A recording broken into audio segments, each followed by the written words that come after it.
এক বছর ধরে দিল্লিতে কৃষকরা যে লড়াই করছেন আমার আপনার মুখে একটু ভাত তুলে দেওয়ার জন্য, তাদের বিরুদ্ধে ওই দেশদ্রোহিতার আইন চালু করে বিজেপি সরকার কেন একই কাজ করলো?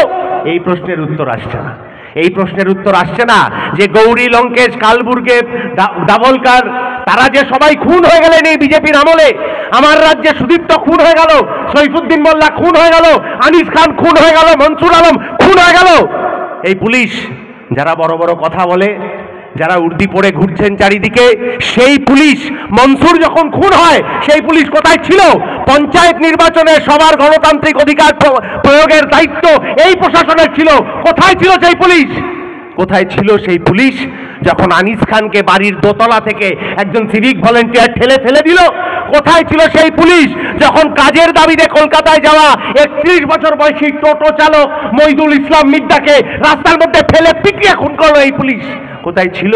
সেই পুলিশ যখন আরজি করের মধ্যরাত্রে হাসপাতাল ভাঙচুর হয়ে যাচ্ছে তথ্য প্রমাণ লোপাটের জন্য, গোটা দুষ্কৃতী বাহিনী ছিন্ন ভিন্ন করে দিচ্ছে একটা হাসপাতালের এই সেমিনার রুম, এই রুম, ওই রুম, পুলিশকে কোথাও খুঁজে পাওয়া যায়নি। তো পুলিশের বড় কর্তা যারা আছেন তারা জেনে যান যে ডিওয়াইএফআই আপনাদের এখানে এই কথা বলতে এসছে যে আপনারা যে উর্দিটা পড়েন ওটা জনগণের ট্যাক্সের টাকায় পাওয়া উর্দি, আর আপনি যে চাকরিটা করেন তার নাম পাবলিক সার্ভেন্ট, জনগণকে সেবা করার চাকরি।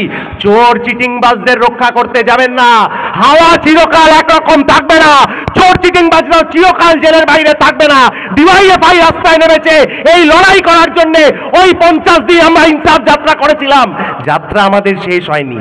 যেখানে যেখানে যারা যারা এই ধরনের কাজ করছে, ওই ইনসাফ যাত্রা থেকে আরম্ভ করে আরজি করের ঘটনা হয়ে নারী নির্যাতন থেকে শুরু করে এই জাল স্যালাইনের ঘটনা, লড়াই ডিওয়াইএফআই ছাড়বে না। আর ডিওয়াইএফআই ওই লড়াই করবে বলেই এই রাস্তায় নেমেছে এই সম্মেলনের কাজ করার জন্য।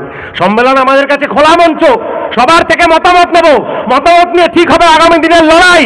কোন ওইসব দিল্লি থেকে চিঠি চাপাটি এসে আমাদের লড়াই আটকে দিতে পারবে না।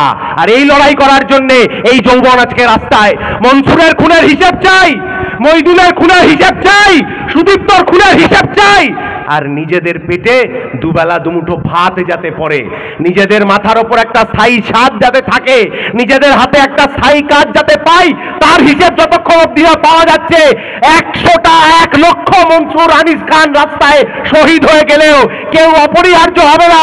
ডিওয়াইএফআই তার পতাকা নিয়ে আমাদের ভবিষ্যৎ প্রজন্মর তাকে সুরক্ষিত করার জন্য এই লড়াই লড়ে যাবে। তৃণমূল বিজেপি জানে যে হাওয়া অতটা ভালো নেই, তার জন্য নেমে পড়েছে মানুষ ভাগের রাজনীতি করার জন্য।